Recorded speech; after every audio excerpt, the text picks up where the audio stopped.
When Emma walked through the front door that evening, I already knew. I didn't need explanations, excuses, or soft apologies disguised as jokes. The moment she said, "I was only an hour late," her voice cracked just slightly, the way it does when she lies. We'd been married for 7 years, comfortable, predictable, maybe too predictable. She'd been distant for months, claiming late meetings, traffic delays, and just a few drinks with coworkers. I used to believe her. That night I stopped. I kept my tone calm, almost rehearsed. "Only an hour, huh?" I asked. She nodded, forcing a smile, setting her bag on the counter like nothing had happened. The scent hit me first, cologne that wasn't mine. I didn't say anything at first. I wanted to watch her, the way she avoided eye contact, the way her hands trembled as she pretended to scroll through her phone. I had already seen the messages, screenshots forwarded to my own phone from the small GPS tracker I'd placed in her car weeks ago. The truth is, I hadn't wanted to catch her. I wanted to believe that the marriage could still be saved. But once you start noticing lies, you can't unsee them. She finally glanced up and said, "You're quiet tonight. Everything okay?" I looked at her, really looked at her, and I realized that I didn't recognize the woman in front of me. "I know why you were late," I said softly. Her face changed immediately. Her mouth opened to deny it, but no sound came. "Mark," she whispered, her voice suddenly shaky. "Please don't make this something it's not." I leaned back in my chair, feeling strangely calm. "Then tell me what it is." Silence. The kind that makes the air heavy. She looked down at her hands, twisting her wedding ring, and muttered, "You're overreacting. I was just with Lisa after work. You can even call her." "I already did," I replied. "She said she hasn't seen you in weeks." Her face went pale. That was the first sign of panic. The kind that surfaces when your story collapses on itself. The next few minutes were a blur of excuses. Wrong timings, misunderstandings, miscommunications. She said she'd just stopped for a drink alone. Then she said she'd been helping a friend with car trouble. Then she said she just wanted time to think. Each version contradicted the last. I stood up, walked to the drawer, and pulled out the small envelope I'd kept hidden.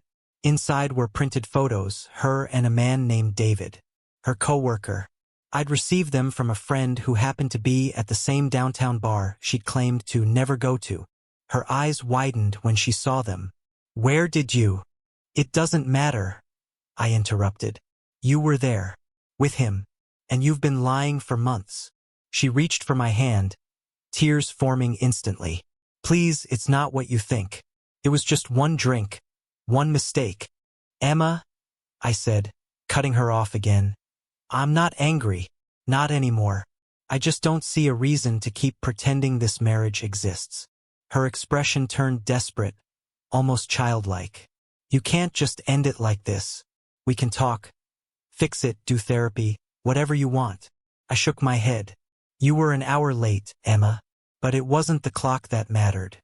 It's what happened during that hour. That's what broke us." She collapsed onto the couch, covering her face with her hands. I could hear her muffled sobs, a sound that once would have shattered me. Now, it only confirmed that everything was truly over. I packed a small bag that night. No shouting, no slamming doors, just the quiet thud of finality. When I reached the door, she whispered, "Please, don't go. I'll explain everything tomorrow." "There's nothing left to explain," I said, and I walked out. But what came after, her panic, the unraveling of her world, was something even I hadn't expected. I checked into a small hotel that night, the kind of place no one asks questions. I didn't sleep. My phone buzzed every few minutes. Missed calls, messages, voicemails from Emma. Each one shorter, more frantic than the last. At 2:13 a.m., she texted, "Please come home. We need to talk. I made a mistake." At 3:02, "You misunderstood everything. Please, Mark, I'm scared." By morning, the messages had turned into apologies mixed with panic. "I think he's telling his wife. Please don't ruin my life too." That's when I realized her panic wasn't about losing me. It was about losing control. I stared at the last text for a long time, then powered off my phone. There was a strange peace in silence, the kind that comes after a storm has destroyed everything and you're just standing among the ruins, breathing in the quiet. By the next afternoon, I went back to the house, not for reconciliation, but to collect the rest of my things. The moment she saw me, she ran over, eyes swollen from crying. "Mark, please listen," she said, gripping my arm. "I didn't sleep with him. It was just flirting. I swear."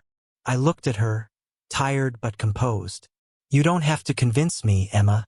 The marriage isn't ending because of one night. It's ending because of everything that came before it. The lies, the distance, the way you looked at me like a stranger." She shook her head violently. No, you're wrong. I still love you. I just got confused." "Confusion doesn't last for months," I said quietly. She broke down again, collapsing into a chair. "You can't do this to us. Everyone makes mistakes." I didn't respond. There was nothing left to say that wouldn't sound cruel or redundant. When I turned to leave, she followed me to the door. "You'll regret this," she said, her voice trembling between anger and despair. "Maybe," I replied, "but at least I'll regret it while being honest with myself." For a few weeks after that, she tried everything. Messages through friends, emails full of memories, even handwritten letters left at my office. Each one carried the same tone. Guilt, fear, desperation. But none carried truth. One night, I received an email from David's wife. Her subject line simply read, "Now I understand everything." She attached screenshots, call logs, and photos, proof that their affair had been going on for nearly half a year. Not 1 hour. Not one mistake.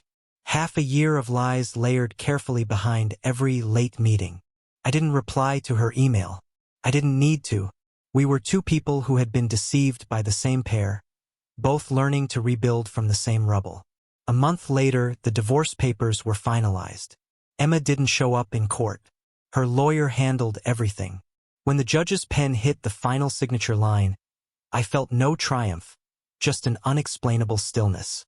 Friends told me I'd done the right thing, that I was strong for walking away. But strength wasn't what I felt. It was exhaustion, the kind that comes when you've carried someone else's lies for too long.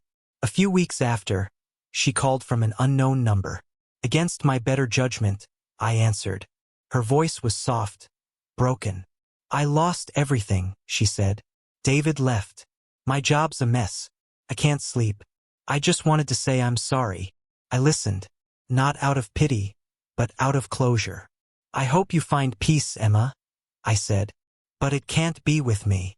There was silence. Then a faint, "I know," before the line went dead. That night, I sat on my balcony watching the city lights. I thought about how love can slowly rot from the inside while both people pretend it's still alive. I thought about the nights she said she was tired, the times I ignored my instincts, the subtle signs I refused to read. Sometimes betrayal doesn't arrive with a scream.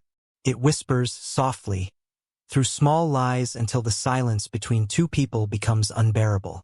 She said she was only an hour late. But I knew better. I knew that hour had already been years in the making, the final crack in a foundation that had been crumbling for far too long. And as the cool air brushed against my face, I realized that peace doesn't always come from forgiveness. Sometimes it comes from finally walking away.